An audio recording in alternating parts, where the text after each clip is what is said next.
ইয়ামান দেশের এক বাদশা, ইয়ামান দেশের সকালে একজন বাদশা, তিনি নিয়োগ করছেন যে নবীর আওলাদ, নবীর বংশধর যারা, তাদেরকে তিনি কি করবেন? হাদিয়া দিবেন, টাকা পয়সা দিবেন। যে পুরো বছর খাইতে চলাফেরা করতে যত টাকা লাগে, যে নবীর আওলাদ, নবীর বংশধর তারা কষ্ট করবেন না, এটা হইতে পারে না। আমি রাষ্ট্রীয়ভাবে আমার তরফ থেকে আমি তাদেরকে কি দেবো? তাদের টাকা পয়সা দেবো, পুরো বছরের টাকা পয়সা যাওয়া লাগে আমি তাদেরকে দিয়ে দেবো। তিনি সারা পৃথিবী ঘুরে ঘুরে নবীর বংশের কিছু মানুষ তিনি পেয়ে গেলেন, তাদেরকে তিনি হাদিয়া দিতে আরম্ভ করলেন। যে আপনার ঘরের সদস্য কতজন, বছর খাইতে কত টাকা লাগবে, এইভাবে তিনি যখন দিতেছেন। এইভাবে কিছুদিন যাওয়ার পরে হঠাৎ করে বাদশা সফর বের হয়েছেন।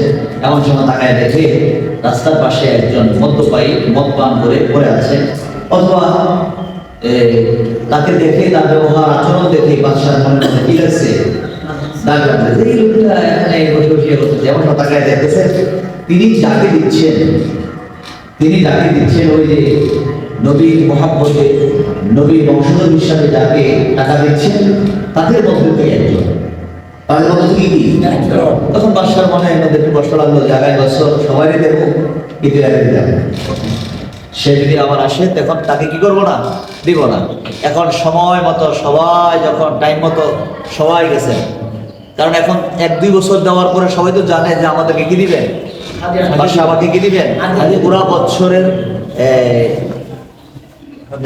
চলাফেরা করার মতো যে টাকাটা, এই টাকাটা বাদশা আমাদেরকে দিবেন। এই খেয়ালের উপরে সবাই গেছেন। ওই যেই লোকটাকে দেখছেন উনিও গেছেন, উনিও কি ওই জায়গার মধ্যে গেছেন। যাওয়ার পরে এমন সময় বাদশা সবাইকে দিলেন, ওনাকে কি করলেন? বারণ করলেন। ওনাকে কি করলেন না? দিলেন। তো ওই রাত্রেই বাদশা স্বপ্নে দেখতেছে আল্লাহ রাসূল সাল্লাল্লাহু আলাইহি সাল্লামকে, তিনি স্বপ্নে দেখতেছেন। নবীজির কি করতেছেন? স্বপ্নে দেখতেছেন। তখন নবীজিকে দেখে বাদশা তো খুশি যে আমার জীবনে নবীজির দেখিনি, আজকে নবীজির দেখলাম স্বপ্নের মাধ্যমে। তো নবীজির সালাম দিতেছে, নবীজি দেখে মনটা খারাপ। নবীজির মনটা কি খারাপ? তো বাদশা জিজ্ঞাসা করতেছেন, ইয়া রাসূলুল্লাহ, আপনি আমার প্রতি রাগ কেন? আপনি যদি মনটা খারাপ দেখা যায়। তখন নবীজি বলছেন, তুমি আমার আওলাদকে কেন ফিরাই দিছো? ইয়া রাসূলুল্লাহ, এই আচরণের কারণে। তো এই আচরণটা তুমি তো তার ব্যবহারের কারণে তারাকে হাদিয়া দাও না, তাকে দিতেছো কার মহব্বতে? রাসূলের মহব্বতে। তাকে দেওয়া হইতেছে কার মহব্বতে? নবীজির মহব্বতে। তুমি তো আমার মহব্বতে তাকে দিচ্ছ, তার মহব্বতে তুমি তার দিতেছ। হাদিয়া দেওয়া হইতেছে কার মহব্বতে? নবীজির মহব্বতে। তাহলে আমি রাসূলুল্লাহ কি কারোর সাথে খারাপ ব্যবহার করছি? আমি কি অন্যায় করছি? তার বাসা কান্না শুরু করছে, হুজুর আমি বুঝতে পারি নাই। তখন বাসা পরের দিন 2 রাত তালাশ করে আবার তাকে কি দিচ্ছেন?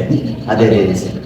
যদি ঘরে শান্তি চায়, তাহলে আমি যদি বলি যে লোকজন কেমন খারাপ হয়ে গেছে, আমি বলবো আগে আমি ভালো হই। আগে আমি কি করি? আমি যদি ভালো হই, তাহলে আমার সংস্পর্শে আরেকজন ভালো হবে। কারণ সবার দিকে তাকাইয়া সবাই খারাপ না, সবাই খারাপ হতে পারে, কিন্তু আমি ভালো হবো। আমি কি হবো?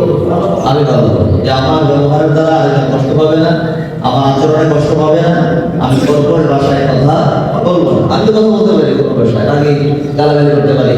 কেউ আল্লাহ জবাব দিছে না? জবাব দিছে, গালাগালি করতে পারবেন, রাগের সাথে কথা বলতে পারবেন, ধমক দিতে পারবেন, আরেকজনকে মারতে পারবেন। কিন্তু আপনি যেগুলো করবেন না, আপনার মধ্যে আল্লাহ রাসূলের আদর্শ, যেই আহলে সুন্নাত ওয়াল জামাতের আকীদা, নবী হাদিসের মধ্যে বলছেন মুসলমান ওই ব্যক্তি তো যার হাত এবং জবান দেওয়ার কি থাকে? নিরাপদ থাকে। কি থাকে? নিরাপদ থাকে। আপনি তাকে যদি আরেকজন বলে, যদি আপনার কাছে আসতে না চায় যে কোন সময় যায় কোনটা করে যায়, আসলে এরকম যে মুখের ভাষা খারাপ, আগের থেকেই ডরায়, আগে থেকে কি ভয় পায় যে ওনার কাছে গেলেই আমার একটা ভয় লাগে, কোন সময় যায় কোনটা করে যায়, এরকম দেয় না। আল্লাহ রাসূল সাল্লাল্লাহু আলাইহি সাল্লাম সাহাবায়ে নবীজি লজ্জা সহ্য দিতে পারতেন না। তারা যেই সময় কালেমা পড়ছেন, কালেমা পড়ার আগে জাহেলিয়াতের যে বর্বরতার যুগের যে অন্যায় অবিচার ছিল, নবীজি যদি তাদের পূর্বের ইতিহাসগুলো বলে যদি কথা বলতেন, প্রত্যেকটা সাহাবী লজ্জিত হয়ে যেতেন। প্রত্যেকটা সাহাবী কি হয়ে যেতেন? লজ্জিত শর্মিন্দ হয়ে যেতেন যে নবীজি আমাদেরকে খালি আগে লিখে লিখো হয়, আগে কথা বলে আমাদেরকে বলবে, কিন্তু নবীজি তো একদিনও বলেন নাই। বরঞ্চ যে কথাগুলো মজা পাইতেন, এই সমস্ত কিছু কৌতুকের হাদিসও আছে, তাদেরকে নিয়ে হাসি করতেন। কেমন? তারা যখন আগে মূর্তি পূজা করতো, পুতুল নিয়ে আসতো, তখন বিভিন্ন ঘটনাগুলো ঘটতো, যেগুলো করলে শরম পাইতেন না, এরকম কিছু কথা তিনি মাঝে মাঝে তাদেরকে বলতেন। যদি সাহাবায়ে কেরামদের কোনো কারণে মন খারাপ থাকতো, তখন পিছনের কথাগুলো বলে, এই তোমার কি হয়েছে, তুমি বুঝি আগে যে মূর্তি নিয়ে ভগবানের কাছে নিয়ে আসতা, এখন মূর্তির মায়া বুঝি ভিতরে ঢুকছে নাকি? এরকম বলে না, ইয়া রাসূলুল্লাহ, এটা তো ঠিক না। এইরকম একটা কথা বলে তাদেরকে নিয়ে করতেন, হাসি মজা করতেন। যেমন অর্থাৎ তাদেরকে শরম দেওয়ার উদ্দেশ্য না, এটা কি শরম দেওয়ার উদ্দেশ্য? আর আমরা সমাজে জানলে কি করি? একজন লোক যদি দাঁড়ায় কথা বলে, আমি তোমার চিনি, আমি কত অন্তরের মানুষ, আমি আজকে বড় বড় কথা বললাম, এই কয়েকদিন আগে তো একটা লাড়ি লেগেছেন, আমার একটা যেমন লেগে যায়, এটা যদি ওপরে দিয়ে লাগানোর প্রতিদিন কইতেন, তো ওপরে দিয়ে লাগানো বলে কি আন্দোলনের কাছে না দেখতে অনেক দূর থাকি দিবা, কিন্তু নবীজি একদিন উপরে দিয়ে লাগানো এই কথা বলছেন যে বাবা তুমি তো আমার কোরআন নিয়ে আসছিলে, আমাকে মারতা, এখন মুসলমান হয়ে গেছো, এখন ইসলামের জন্য এত দল তোমার তোমার এত বড় বড় কথা কও, এবং এই ধরনের কথা কি নবীজির জমা থেকে ভেবেছে? এটা আমাদের দেখা যায় একটু দেখতে এখনই বালা, এখনই কি খালি একটু মনটার মধ্যে খালি একটু বেশ হইলই তাহলে চিনি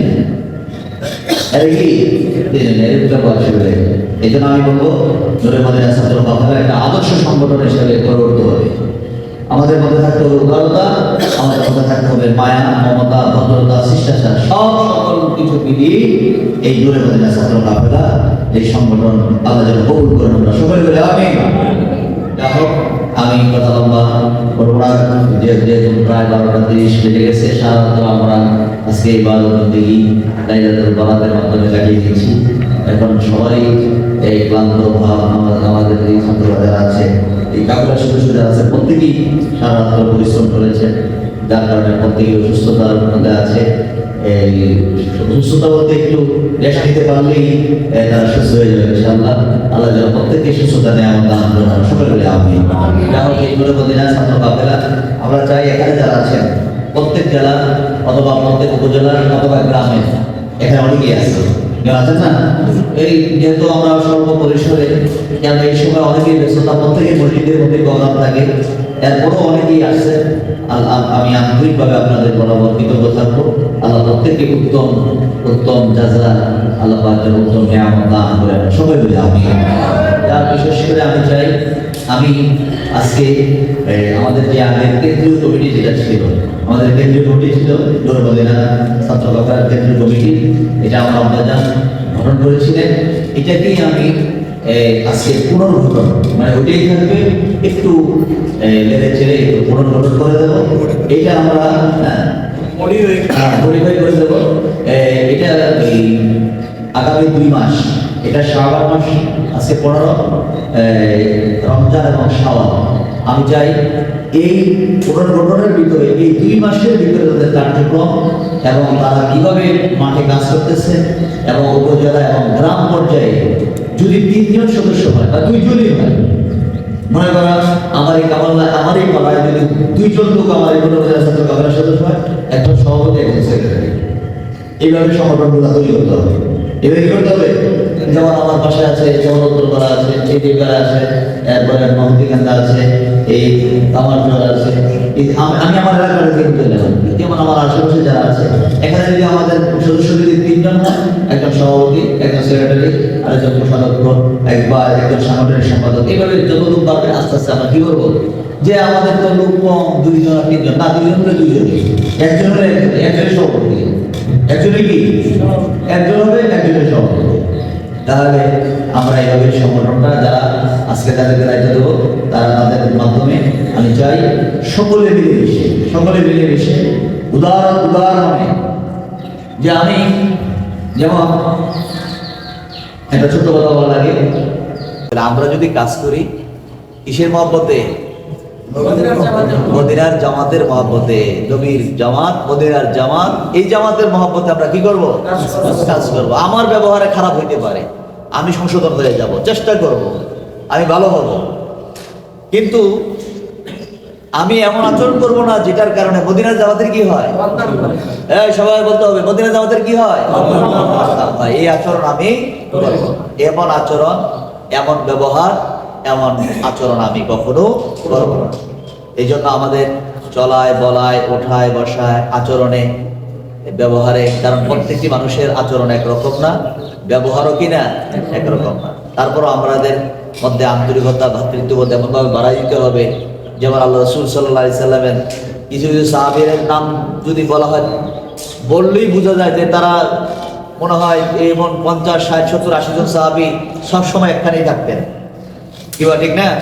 সাহাবায়ে কেরাম যেন আসহাবে সুফার সদস্যের নামটা আসলেই তারা বোঝা যায় কি, অর্থাৎ বাড়িঘর, ছেলে মেয়ে, পরিবার পরিজন বাদ দিয়ে বোঝা যাচ্ছে তারাই একটা পরিবার, তারাই একটা কি একটা পরিবার, একসাথে 24 ঘন্টা ঘুমাইতেন, থাকতেন, চলতেন, ফিরতেন। কিন্তু সাহাবায়ে কেরাম তারা একজন আরেকজনের প্রতি ছিলেন কি উদার, একজন আরেকজনের প্রতি কি ছিলেন? উদার ছিলেন।